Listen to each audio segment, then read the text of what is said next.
नमस्कार दोस्तों, BR07 news channel में आप सभी का स्वागत है। तो दोस्तों, बाढ़ से बिहार बेहाल, राज्य के 11 जिलों में बाढ़ का कहर, सीएम ने किया हवाई सर्वे।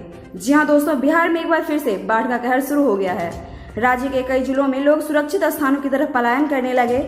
मुख्यमंत्री नीतीश कुमार ने आज प्रभावित क्षेत्रों का हवाई सर्वे किया। मोतिहारी, गोपालगंज, मुजफ्फरपुर सहित 11 जिलों में बाढ़ का कहर देखने को अच्छा खासा मिल रहा है। गंडक नदी के उफान पर होने के कारण गोपालगंज में लोगों को परेशानी का सामना करना पड़ रहा है। वहीं जिले के कुचायकोट, माझा, बरौली, सिद्धवलिया एवं बैकुंठपुर प्रखंड के करीब 42 गांव में बाढ़ का पानी प्रवेश कर गया है। मोतिहारी में बाढ़ एवं नदी द्वारा हो रहे कटान से संकट बढ़ता जा रहा है। वहीं सुगौली में नदी के कटान से के कारण किनारे में बने घर पानी में बह गए।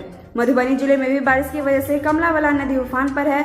लोगों के घर बाढ़ के पानी से चौतरफा घिरे हुए हैं। जी हाँ दोस्तों, साथ ही यह भी बताते चलें कि समस्तीपुर रेल मंडल के सगौली नरकटियागंज रेल खंड पर ट्रेनों का परिचालन बंद हो गया है। इधर कोसी नदी में उफान के कारण सुपौल एवं अन्य जिलों में बाढ़ के हालात उत्पन्न हो गए हैं। वहीं मुजफ्फरपुर के अहियापुर थाना परिसर में भी बाढ़ का पानी प्रवेश कर गया है।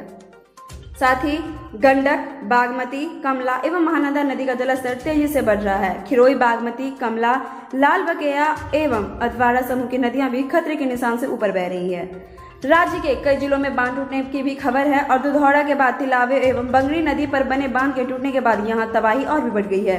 कई जगहों पर राज्य सरकार की तरफ से SDRF की टीम को राहत एवं बचाव कार्य में लगाया गया है।